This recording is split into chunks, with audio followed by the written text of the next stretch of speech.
Aujourd'hui, je reçois un invité de marque, Cyril. Donc Cyril est un de mes élèves, mais c'est avant tout un ami, comme Camille qui était venu sur ma chaîne YouTube. Et aujourd'hui, on aimerait parler d'un sujet qui est vachement important pour la majorité des gens qui nous regardent. C'est le chômage. Alors, le chômage, c'est la grande question. C'est est-ce qu'on peut quitter le salariat comme ça, à la volée, du jour au lendemain? Parce que finalement, quand on quitte le salariat, souvent, c'est soit on a une rupture conventionnelle, et du coup, le patron nous fait le petit chèque et on a 1 an et demi de chômage. Soit on part en démissionnant, mais on n'a pas le chômage et là on se trouve dans la merde. Donc on a besoin d'avoir cette sécurité financière pour se lâcher. Et c'est quelque chose que je comprends tout à fait. Beaucoup de mes élèves n'osent pas se lâcher pour cette raison-là. Ils ont des familles, ils ont des loyers à payer, ils ont même voilà, des charges, des crédits et compagnie, et ils ne peuvent pas le faire du jour au lendemain. Et Cyril, il a réussi un exploit, c'est d'arriver à avoir le chômage en démissionnant. Et il va nous en parler. Donc déjà Cyril, est-ce que tu peux te présenter et nous expliquer un petit peu ce que tu as réussi à faire? Bonjour Johan. Donc effectivement, je suis du coup salarié initialement. J'ai suivi le mentorat avec toi il y a 1 ou 2 ans en étant du coup déjà salarié. Mais je comptais garder mon emploi et faire à côté quelques business entrepreneuriaux, mais ça avait pas plus de vision que ça. Et certaines choses m'ont poussé à justement vouloir passer le cap et vouloir me lancer pleinement dedans. Mais malheureusement, je me suis réveillé un peu tard et quand je suis arrivé, la possibilité à l'ancienne de quitter son poste et de toucher le chômage n'était plus possible. Donc j'ai dû trouver une autre solution qui me permet aujourd'hui de pouvoir commencer mon projet en étant rémunéré par Pôle emploi. Ok, donc si je comprends bien, dans ton travail ça se passe mal, tu t'y retrouves plus et tu me parles en fait d'un changement qui a fait que tu pouvais plus toucher le chômage. Est-ce que tu parles du fait que c'est passé de 2 ans à 1 an et demi ou c'est autre chose? Déjà il y a ce critère-là effectivement, donc de ce point de vue-là ils ont diminué donc de 2 ans à 1 an et demi, mais outre ça la possibilité d'être considéré comme une personne qui est licenciée en faisant un abandon de poste n'est plus possible. Voilà, ça c'est plus possible et du coup il a fallu que je passe par une autre voie pour pouvoir quand même toucher le chômage sans pouvoir bénéficier ni d'une rupture conventionnelle ni d'une autre possibilité classique de voie vers le chômage. Yes, ok, effectivement, en fait, c'est vrai que ça a été un petit peu un tremblement de terre dans ma communauté quand l'abandon de poste finalement n'a plus été considéré comme un motif de licenciement légitime, parce qu'effectivement, c'est ce que je conseillais à la plupart des gens qui voulaient quitter leur travail. Je leur disais, en fait, si tu viens plus travailler du jour au lendemain, ils vont être obligés de te licencier. Bon, tu vas peut-être avoir 2-3 semaines de carence parce que le temps qu'ils fassent les papiers et que tu touches le chômage, il va y avoir du temps. Mais c'était aujourd'hui la version la plus simple de démissionner sans prendre de risques.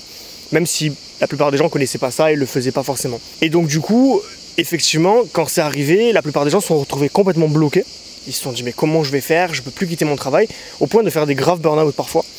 Et Cyril, voilà, donc c'est un ami, on parle régulièrement, et il est venu vers moi en me disant Johan, j'ai réussi un truc, j'ai appris qu'on pouvait toucher le chômage en démissionnant. Donc là, je me dis, ah ouais, sérieux, je connaissais pas. Et il va vous raconter un petit peu les étapes par lesquelles il est passé, comment il a fait pour démissionner de son emploi d'opticien, pour finalement toucher le chômage et pouvoir lancer ses projets. Tu nous en parleras dans notre vidéo, mais des projets que tu lances actuellement, des petits projets rentables qui te rapportent des revenus passifs. Aujourd'hui, voilà, tu as la chance d'avoir pu démissionner et toucher le chômage, et ça, je pense que ça va l'intéresser plus d'un. Donc effectivement, j'étais dans une phase de ma vie où j'avais une grosse perte de sens dans ce que je faisais, non pas parce que j'aimais pas mon métier, mais par la philosophie qui était mise en place au travail, qui ne me correspondait plus. Et surtout, j'avais donc un projet d'expatriation qui n'a pas donné suite, et quelque part, ça m'a créé une grosse frustration où dans ma tête, j'étais déjà parti. Et le fait d'être déjà parti quelque part, ça m'a aidé ensuite à amener toutes les étapes qui vont suivre. Et donc je vous parle de ça, on est vers janvier 2023, donc c'est vraiment tout frais. Et donc j'ai voulu quitter mon poste parce que j'avais du coup plus de sens déjà par la philosophie, mais aussi par le fait que j'étais déjà dans ma tête parti. Et j'ai voulu prendre la voie classique, quitter mon poste et quelque part faire un abandon de poste, sauf que c'était plus possible. Et là j'ai commencé à m'enseigner et j'ai vu qu'il y avait une voie de sortie. Et cette voie de sortie, c'est celle de créer un projet ou reprendre un projet, donc créer une entreprise ou en reprendre une et passer par un organisme qui va donc valider ce projet-là. Et si on a la validation, par la suite on peut du coup démissionner et obtenir le chômage. Donc ça demande pas mal d'étapes qu'on va, je pense, voir ensemble. Mais c'est par cette voie-là de sortie que j'ai pris la tangente. Alors avant ça, Cyril, je me posais une question. Est-ce que tu as quand même essayé d'avoir une rupture conventionnelle? Est-ce que tu l'as demandé? Et si oui, quelle a été la réponse? Alors effectivement, j'ai quand même essayé d'avoir une rupture conventionnelle, même s'il y avait des échos dans ma boîte où... Ouais, il y a des boîtes qui sont connues. Ouais, donc clairement, on m'avait déjà mis la petite puce à l'oreille que ça allait être très compliqué. Donc dans ce cas-là, j'ai essayé de jouer les choses en me disant, faut que ce soit gagnant-gagnant. C'est-à-dire que si je demande une rupture conventionnelle, alors que je sais qu'a priori ça va être compliqué, il faut que je mette quelque chose sur la table. Et donc je suis allé voir mon boss en lui disant, écoute, voilà, moi je sais qu'on est en sous-effectif, que c'est compliqué, je suis prêt à rester plus, je suis prêt à rester 2-3 mois s'il faut, malgré le fait que j'étais plus bien dans ce que je faisais.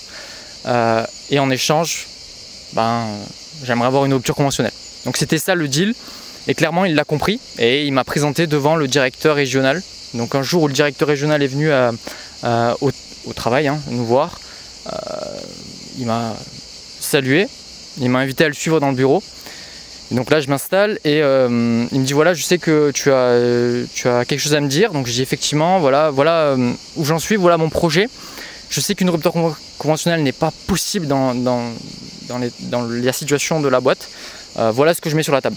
Et clairement et froidement il m'a dit, on ne fait pas de rupture conventionnelle ici. Donc c'était assez sec, mais en même temps je n'attendais pas grand chose non plus parce que j'avais déjà eu les signaux d'alarme.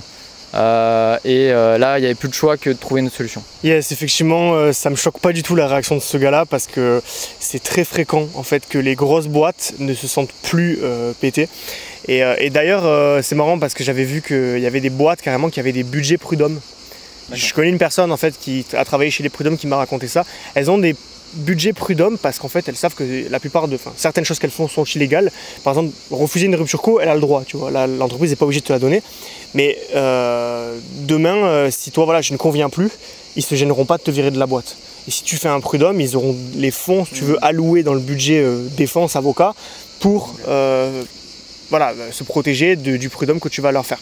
Donc c'est assez cynique, mais c'est vrai que si elles refusent, c'est parce qu'elles savent qu'elles ont le pouvoir, elles savent que de toute façon tu vas rien pouvoir faire, et elles savent que si tu pars, tu n'auras pas le chômage. Donc le dispositif dont tu vas nous parler juste après, finalement c'est une aubaine, parce que c'est aujourd'hui peut-être le seul moyen viable, surtout pour les gens qui nous suivent, des gens qui veulent quitter le salariat, mais surtout qui veulent créer leur projet derrière, pour gagner de l'argent hors du salariat par leurs propres moyens et remplacer leur salaire. Donc les gens qui nous écoutent et qui aujourd'hui veulent créer un projet pour remplacer leur travail tout en étant dans le chômage et en ayant un filet de sécurité, là ça va être super intéressant. Donc moi ce qui m'intéresse de savoir là tout de suite, c'est quel est le projet que tu as présenté à la fameuse commission, qu'est-ce que tu leur as dit, comment ça s'est passé, décris-nous un petit peu les étapes et finalement le verdict, est-ce que tu l'as eu ce chômage ou pas? Je pense que j'ai un peu spoilé les gens, mais voilà, on va faire semblant de mettre un petit peu de suspense. Donc j'ai du coup vu qu'il y avait cette possibilité là, de cette seule voie qui me paraissait encore possible. Et j'ai commencé à me renseigner naturellement sur YouTube quand on a un problème.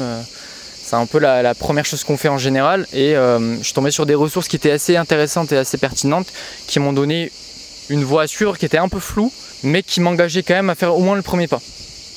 Et de là, j'ai donc pris la décision de contacter l'organisme qui s'occupe de l'accompagnement vers ce dispositif. Donc c'est un organisme qui s'appelle l'APEC. Oui. Pour les cadres, ça je crois. Oui, voilà, ça s'occupe de plusieurs choses, si j'ai bien compris, mais en tout cas sur ce type de dispositif aussi. Et il faut simplement en fait prendre rendez-vous sur leur site internet avec un conseiller de sa région. Donc voilà, j'ai pris un rendez-vous avec un conseiller des Bouches-du-Rhône, tout simplement. Il faut aussi prendre à l'avance parce que ça met un petit peu de temps le temps d'avoir son rendez-vous. Donc il ne faut pas être trop pressé, c'est pas du jour au lendemain. Il faut avoir un peu d'épargne pour anticiper quand même. Voilà. De toute façon, tout ce dispositif, c'est vrai que je ne l'ai pas signalé, c'est quand on est encore salarié. Okay. Donc voilà, il faut juste prendre son temps, son mal en patience, entre guillemets, et donc prendre ce premier rendez-vous. 3 semaines à peu près après, j'ai pu avoir du coup un premier rendez-vous où c'est vraiment un rendez-vous découverte. Donc il y a une conseillère qui ne connaît en rien ton projet. Voilà. Tu as juste envoyé quelques documents qui avaient été transmis lors de la prise de rendez-vous. pour pouvoir un petit peu quand même faire une ébauche de ton projet, leur présenter un petit peu ce que tu proposes. Donc moi je propose un accompagnement pour les personnes qui ont des maladies auto-immunes. Donc voilà, c'est mon projet, c'est ce que j'ai décidé de faire. Et voilà, j'ai détaillé dans les grandes lignes ce qu'il y aurait, où je voulais aller. Et suite à ça, la conseillère prend connaissance de ce que tu fais. Et suite à ce premier rendez-vous découverte, il y a ensuite des étapes suivantes qui vont en découler. Mais c'est vraiment la première chose à faire, quoi. Ok, donc tu te retrouves devant un conseiller. Donc là, ça t'engage en rien à ce stade? Ouais, a priori, il n'y a rien encore. C'est vraiment juste pour voir si tu es éligible ou pas. Donc vous n'avez aucune raison de ne pas le faire, en fait, même de manière préventive, de prendre ce rendez-vous si vous n'êtes pas bien dans votre taf. Mais par contre, la question que je me pose, c'est est-ce qu'il faut arriver avec un projet qui est vraiment bien défini à ce moment-là, ou est-ce qu'à ce moment-là, ça peut être encore assez flou? Parce que voilà, moi je propose plusieurs projets pour les gens, que ce soit un projet passion où tu vas créer un blog, une chaîne YouTube qui va te rapporter de l'argent, ou carrément une boutique e-commerce. Est-ce qu'il faut que ce projet soit bien précis? Est-ce qu'il faut que tu aies déjà trouvé tout ce que tu vas faire? Ou est-ce qu'ils acceptent quand même une certaine forme de je veux créer quelque chose, je ne sais pas encore? Je trouve que c'est une excellente question que tu me poses, parce que clairement, dans la situation où j'étais, j'avais un projet qui était à ce stade quand même assez flou. Et ça ne m'a pas empêché de lancer les premières étapes. Okay. Et ça s'est clarifié sur le chemin. De toute façon, on est quand même un peu guidé. On n'est pas non plus lâché complètement. Donc franchement, vous pouvez lancer la démarche sans avoir vraiment quelque chose de défini. Bien sûr, il faut quand même avoir une idée globale. Hein. Tu ne peux pas te pointer devant le conseiller et ne rien avoir de vraiment concret, de palpable. Mais il n'y a pas besoin de faire des business plans ou des trucs comme ça. Okay. Donc là, tu fais la première étape avec le conseiller. Donc il te dit voilà si à peu près il pense que c'est possible ou pas déjà? De ce que je me souviens sur mon premier rendez-vous, il n'y a pas vraiment de jugement de valeur. Clairement, la personne prend en charge des projets complètement différents, qui vont de projets entrepreneuriaux comme on fait là, dans le commerce. Donc c'est vraiment, ils sont quand même assez. Enfin moi ma conseillère était vraiment ouverte sur mon sujet. Et non, clairement, après, voilà, il y a une idée, entamez les étapes et elle, de toute façon, elle va vous guider sur ce qui est demandé auprès du conseil final. Parce que quand on se lance cette étape-là, on ne sait pas trop les demandes du conseil et ça va venir ensuite. Et donc, je vous conseille de, voilà, définissez un projet, lancez-vous, prenez juste un rendez-vous qui est gratuit, qui ne coûte rien, franchement. Et ensuite, la conseillère va vraiment vous guider, vous prendre en charge et créer avec vous le projet. Donc, on est comme un binôme. Ou quelque part elle est là pour nous aider, elle n'est pas là pour nous enfoncer, ou même si elle pense que le projet n'est pas légitime, louable, ce que vous voulez, elle ne va pas, je pense, vous enfoncer quoi. Enfin, c'est pas comme ça que je l'ai ressenti moi. Ok, donc ça c'est intéressant. Tu sens en fait qu'ils sont dans une approche bienveillante. C'est pas genre c'est des contrôleurs du Pôle emploi qui veulent juste vérifier que t'es pas un fraudeur. Tu sens quand même qu'il y a une vraie volonté d'aider les gens qui veulent se lancer à ce moment-là? Ouais, clairement j'ai senti ça. J'ai même été étonné parce que quelque part je pensais qu'on allait avoir un jugement de valeur sur mon projet. Alors est-ce que ta démission est légitime ou pas? Voilà, c'est ça, ouais. Alors que pas du tout.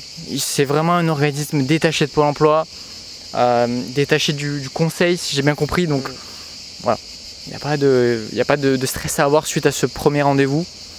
En tout cas, moi j'ai été surpris parce que forcément j'étais un petit peu tendu. Je me dis, est-ce que c'est légitime?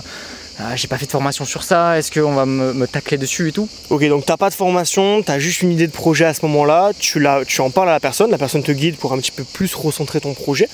Et ensuite, qu'est-ce qui se passe? Est-ce qu'il y a un autre rendez-vous derrière où on te demande de travailler ton projet? Si oui, comment tu fais? Est-ce que tu fais une étude de marché? Comment tu la formes? Est-ce qu'à ce moment-là, tu te sens légitime en faisant ton étude de marché? J'aimerais bien savoir ton mindset et comment tu as évolué dans ce chemin-là. Ah, c'est marrant parce que quand tu dis ça, ça me replonge vraiment à ce stade-là du premier rendez-vous.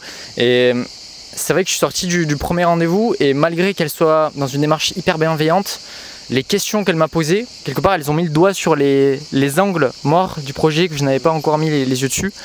Et c'est une bonne chose en fait. Sur le coup ça déstabilise un peu, mais il faut quand même continuer, hein, faut pas se déstabiliser plus que ça. C'est une bonne chose parce que c'est ce que le conseil va attendre. Les questions sont quand même en relation avec ce qui est demandé ensuite. Et clairement, ça m'a quand même remis en question sur mon projet. Je ne vous cache pas à ce stade, parce que il y avait quand même des zones qui étaient bancales.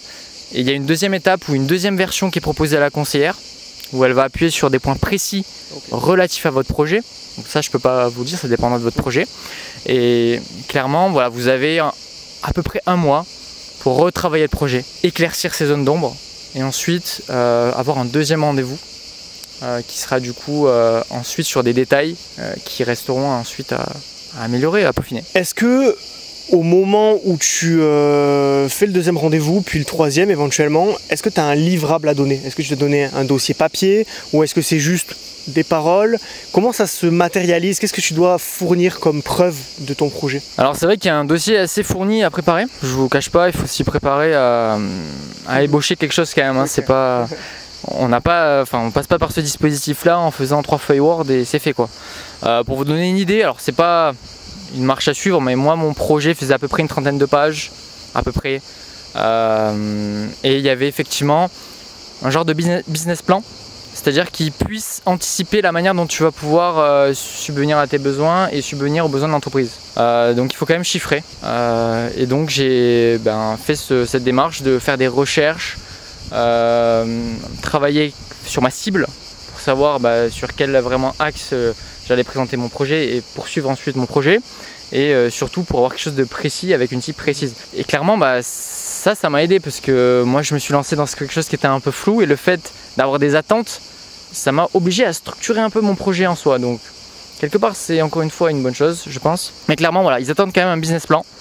Un plan prévisionnel aussi sur 2 ans de la manière dont les fonds vont parvenir, et il n'y a pas besoin dès le premier mois de marquer qu'il y aura déjà des recettes ou voilà.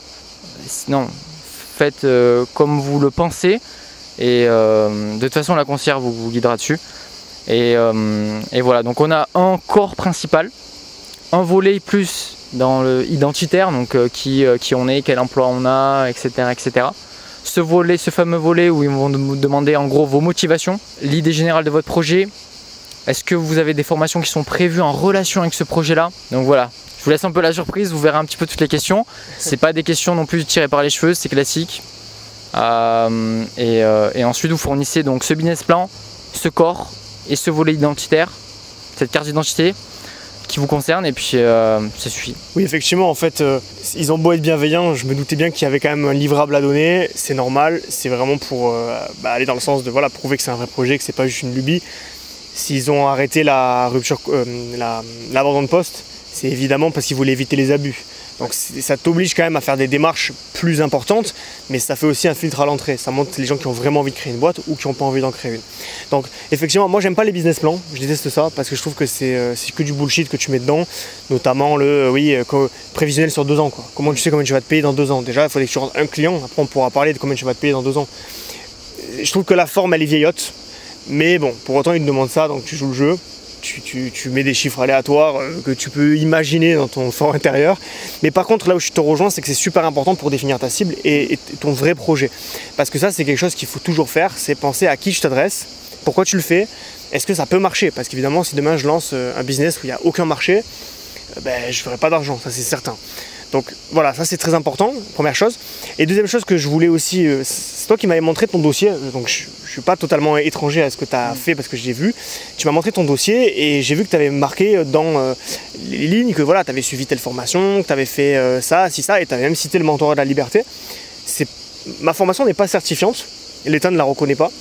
En fait, je crois que la majorité de ce que tu avais mis n'était pas reconnu par l'État dans ton dossier, mais pour autant, je pense que ça a joué dans l'appréciation que faisait le jury dont tu vas me parler après de ton expérience, parce que ça montre aussi ta volonté d'y arriver, l'existant. Tu avais déjà créé un site avec moi et tu as pu le montrer, j'imagine.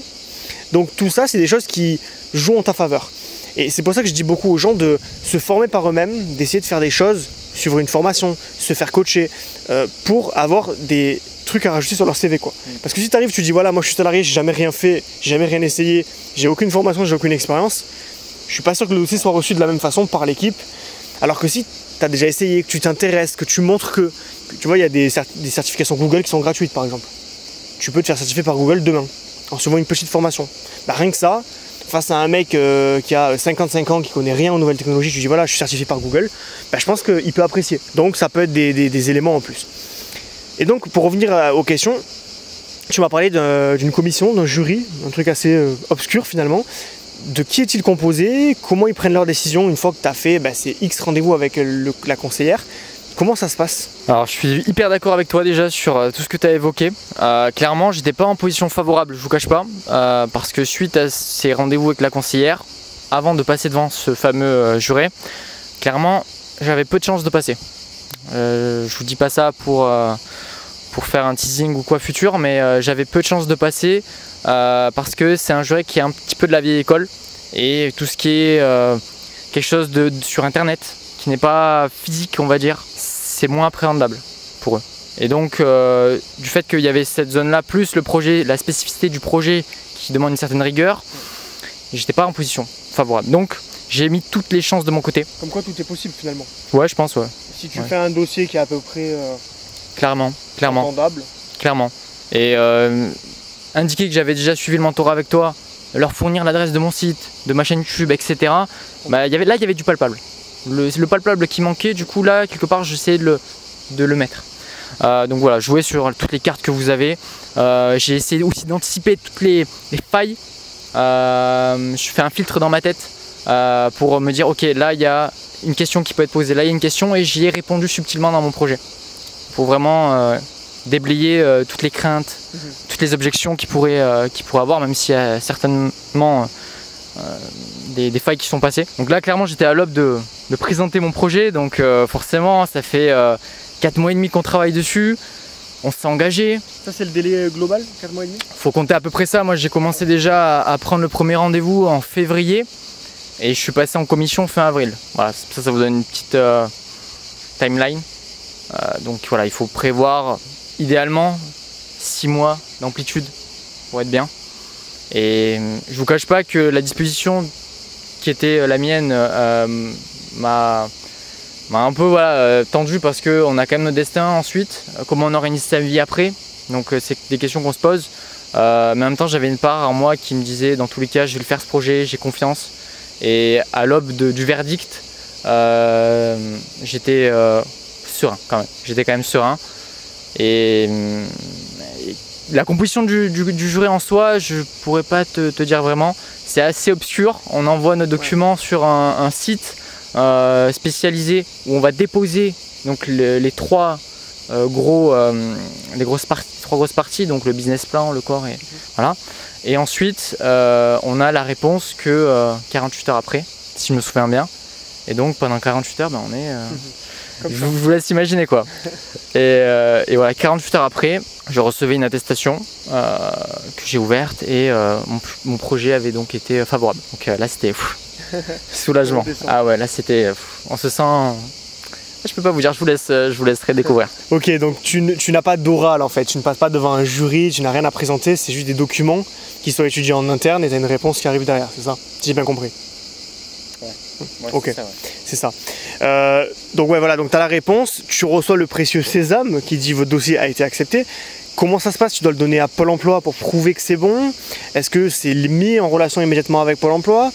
J'ai aucune idée de comment ça se suit. Est-ce que le premier paiement de Pôle emploi arrive tout de suite après ou pas? Dis-nous tout. Je vous cache pas que quand j'ai eu ce sésame là, j'ai dû le relire au moins 3-4 fois. J'avais du mal à bien capter qu'il y avait le mot favorable dedans. Mais voilà, une fois qu'on prend conscience de ce qui nous est arrivé, qu'on a réussi en tout cas cette aventure de 4-5 mois, là à ce moment là on peut amorcer les démarches d'abord de démission, avec une démission classique. On envoie sa lettre de démission, on attend la durée de son préavis et ensuite on attend d'avoir le solde de tout compte, tous les documents relatifs à notre expérience de salarié. Et point important que j'ai pas signalé, c'est vrai, au début j'aurais dû le signaler, il faut quand même avoir au moins 5 ans d'ancienneté en tant que salarié. Ok, important. Sans rupture entre temps. Faut pas pendant 3 mois faire un voyage à l'autre bout du monde. On peut faire des emplois qui sont dans des boîtes différentes, mais il faut que ce soit collé comme voilà. Okay. Voilà. Ça c'est important parce qu'on a quand même des prérequis au départ à vérifier cette disposition là. Et que ce soit bien un CDI évidemment. Voilà, y a des, mais ça vous le verrez aussi avec la conseillère parce qu'elle va vérifier avec vous que vous soyez bien légitime lors du premier rendez-vous. Donc comme ça empêche ces critères techniques d'interférer avec votre succès. Et donc suite à ça, vous pouvez démissionner. Voilà, vous pouvez démissionner et vous avez donc vos documents que vous donnez à Pôle emploi. Suite à ça, vous avez un premier rendez-vous. Donc ce premier rendez-vous, je ne l'ai pas fait il y a si longtemps que ça, hein. Je l'ai fait il y a peut-être 3 semaines, un mois, avec une conseillère qui ne connaît en rien votre projet, qui n'a pas été en relation avec tout ce qui a été avant. Donc là, on doit tout réexpliquer. Voilà, tout réexpliquer. Je veux créer ma boîte. Voilà, c'est ça. Et c'est un dispositif qui est donc particulier, hein. Ils n'ont pas l'habitude à Pôle emploi, de ce que j'ai senti, d'avoir ce type de situation. Et clairement, ça s'est super bien passé, elle était super cool. Clairement, c'est un autre dispositif, donc il n'y aura pas d'autant de suivi que sur un chômage classique. Donc ça, vous verrez avec elle, je ne veux pas trop aller dans le détail, parce que c'est quelque chose qui me concerne personnellement. Dans ma situation, il y aura bien sûr des suivis, mais pas autant que ceux demandés sur un chômage classique. Et clairement, ensuite, vous avez cette inscription à Pôle emploi qui est faite. Donc voilà, il y a toutes les démarches quand même d'inscription à Pôle emploi, sous ce régime particulier de démission ou de création d'entreprise. Et ensuite, tout se fait par l'application. Et voilà, c'est assez intuitif, donc je ne vais pas bien aller trop dans les détails sur ces points-là, parce que par vous-même, si vous avez fait tout ce chemin-là, c'est vraiment du détail ensuite. Okay. Voilà, donc je le précise quand même pour ceux qui n'auraient pas compris, mais je pense que c'est assez logique, c'est que voilà, ça demande quand même d'ouvrir une entreprise derrière. On est obligé d'ouvrir une autre entreprise. Si tu n'as pas de structure juridique, tu n'es pas une entreprise, et donc je pense que le projet ne sera pas accepté. Donc ça, voilà, c'est le prérequis. Après, ouvrir une autre entreprise, c'est très simple. C'est pas contraignant, tu gagnes 0, tu payes 0, donc a priori c'est pas un problème. Si ça avait été refusé, ça aurait rien changé pour toi. J'imagine que tu aurais pu rester salarié ou démissionner pour de vrai cette fois sans avoir le chômage. Mais dis-nous, si ça a été refusé, ça t'empêche pas de démissionner, ça t'empêche pas non plus d'avoir le chômage plus tard. Je pense que non, mais tu vas nous le confirmer. Alors, donc effectivement, c'était un scénario qui était anticipable, hein. Si jamais ça se concrétisait pas de manière favorable, on passe une deuxième fois en commission. On a quand même une deuxième chance. Okay. Donc bien sûr, on revoit son conseiller qui nous a suivis jusqu'à présent. On fait un point sur les axes qui étaient défaillants, entre guillemets, aux yeux du juré. Et vous avez une deuxième chance. Après, de ce que j'ai compris, il n'y en a pas de troisième. Donc dans ma tête, vu ce qu'on m'avait présagé sur mon dossier de départ, j'avais quand même une voie de sortie, une autre voie. Donc 6 mois de délai, le temps de s'inscrire la première fois sur l'APEC jusqu'à avoir la validation de Pôle emploi. On a 6 mois pour cogiter, et clairement, dans tous les cas, dans ma tête, je ne continuais pas dans le salariat. En tout cas, à ce stade de ma vie. Je tentais quelque chose, dans tous les cas. Donc je m'étais préparé à créer une autre voie qui m'aurait permis de continuer à travailler en tant que salarié un temps, commencer à lancer la machine et ensuite démissionner une fois qu'il y aurait eu un élan qui m'aurait permis de quand même, un temps soit peu, tenir le choc. D'accord. Très bien. Dernière question que je voulais te poser, Cyril, pour clore cette interview, ça serait de savoir, finalement avec le recul, est-ce que tu conseillerais ça aux salariés qui nous regardent, les gens qui sont plus heureux dedans? Et je pense que, il y a une constante dans ma communauté, c'est que c'est des gens qui détestent le salariat, ça c'est sûr. Je crois qu'on est tous dans le même bateau, ou en tout cas qui ont vraiment envie d'en sortir. Mais l'autre constante, c'est que c'est des gens qui ont peur, parce qu'ils ont fait probablement du salariat toute leur vie. On les a éduqués comme ça, ils ont fait que ça, ils ont peut-être même jamais gagné le moindre euro hors du salariat. Est-ce que c'est une expérience que tu conseilles pour une première expérience, par exemple, parce que toi tu avais quand même suivi déjà le mentorat, tu avais déjà un peu d'expérience dans l'entrepreneuriat. Est-ce que tu le conseilles et qu'est-ce que tu dirais aux personnes qui ont peur de le faire pour les rassurer et leur dire si ça vaut le coup ou pas? Clairement, pour donner un dernier message à ta communauté, clairement, avec le recul que j'ai maintenant, c'était vraiment un jeu à somme gagnant. Parce que dans tous les cas, le fait de s'engager dans ce projet, même si ça ne donne pas de suite, même s'il y a un échec, ça vous permet de clarifier ce que vous voulez faire, de commencer à incarner l'identité de la personne qui va être entrepreneur, parce que par soi-même, il faut se former, il faut faire des recherches sur son projet, il faut structurer, il faut se renseigner sur les manières de faire un site, etc. etc. Donc dans tous les cas, c'est gagnant, quoi qu'il en soit. Ça va vous amener quelque part, dans tous les cas. Et pour ce qui est de la première marche, clairement la première marche, c'est juste aller sur l'APEC, prendre un rendez-vous avec son conseiller de sa région, que vous pourrez annuler si jamais vous flippez la veille. Donc clairement, moi j'étais pas du tout confiant. Je découvre les étapes les unes après les autres. C'est un chemin qui est flou encore, mais c'est un peu ce qui est excitant aussi, c'est que tous les jours on sent qu'on a gravi des marches, et pour son estime c'est cool, quoi, clairement. Donc si vraiment vous avez ce vrai désir, je pense qu'il faut quand même un vrai désir, une vraie volonté. Je pense que tu en parles beaucoup sur la chaîne, hein, des vidéos que j'ai vues. Si vous avez ça, ça suffit. Ça suffit. Un projet et le désir ardent, faites cette première marche. Oui, donc effectivement, en fait, le fait d'avoir, si tu veux, l'impossibilité de perdre, parce qu'au pire, qu'est-ce qui t'arrive? Bah, tu restes dans ta situation, donc t'as rien perdu. Dans tous les cas, t'étais foutu pour foutu, ben voilà, tu bouges pas. Oui, tu vas perdre un peu de temps, mais j'aime beaucoup l'argument que tu donnes sur le fait de changer ton mindset au passage, parce que effectivement quand tu te retrouves face à un conseiller qui va en plus t'aider, donc tu es en plus soutenu, accompagné, guidé et compagnie, je veux dire que tu es obligé de réfléchir à quel projet je veux faire, comment je vais créer mon site, qu'est-ce que je vais présenter, et finalement même si tu le fais à la base, même pour tricher, tu vois, en te disant vas-y, tu sais quoi, je vais mentir à la commission, je vais les emboucaner pour que les mecs qui me donnent mon chômage, au final ça te force quand même à développer une idée de projet et te dire merde, ce projet il est pas mal en fait, il faut peut-être le lancer pour de vrai, tu vois. Et donc je pense que comme tu le dis, et j'aime beaucoup cet argument, voilà, c'est dans tous les cas tu auras appris, et même si on te dit non à la fin, bah, tu auras quand même appris à faire un business plan, tu auras réfléchi à un projet, et ce projet là tu sais quoi, tu pourras me lancer à côté du salariat, ou carrément trouver une alternative pour lancer ta boîte et à côté du salariat. Il y a toujours d'autres portes de sortie, peut-être moins intéressantes que celle-ci, parce que celle-là est quand même assez royale. Mais voilà, je pense que rien n'est définitif et on peut toujours trouver des solutions. Et je te rejoins sur le fait que voilà, la première marche, bah, si c'est juste prendre un rendez-vous, qu'est-ce que tu risques? Tu y vas, ça se passe mal, tu ne retournes plus jamais. Mais au moins, voilà, tu vas sur le site, tu t'inscris, ça prend 3 secondes et après, qui vivra verra quoi. Mais effectivement, par contre, il faut le prévoir à l'avance parce que tu m'as dit que le délai était assez lent, c'est 6 mois si tu l'as du premier coup et peut-être, allez, on va dire 7 ou 8 si c'est un refus. Donc, voilà, il ne faut pas le faire quand on est dans une situation d'urgence, en burn-out, on pleure tous les soirs. Il faut le faire quand on sent que ça va plus, mais qu'on a encore un peu de ressources sous le pied, je pense. Voilà, donc merci Cyril d'avoir participé à cette interview, d'avoir donné vraiment le nectar de ton savoir, parce que ça a été fait en 2023, donc c'est très récent, c'est les dernières normes qui sont en place pour le chômage. Donc merci beaucoup pour ton témoignage. Et puis voilà, c'était un petit mot à rajouter pour la fin, n'hésite pas. Bah, merci Johan de m'avoir accueilli dans ce parc. Pas chez moi d'ailleurs. Ouais, on n'est pas. Dans mon domaine, hein. Non, mais en tout cas, c'est très stylé. J'espère vous avoir apporté quelque chose par l'intermédiaire de Johan, hein, parce que c'est grâce à lui aussi. Et de toute façon, si jamais vous avez des questions ou quoi que ce soit par l'intermédiaire de Johan, je pourrais y répondre. Donc, si jamais ça peut vous aider encore à peut-être à vous lancer, de savoir qu'il y a quelqu'un qui a déjà fait ce processus. Si jamais vous avez des questions particulières, plus précises que ce que j'ai pu aborder ici.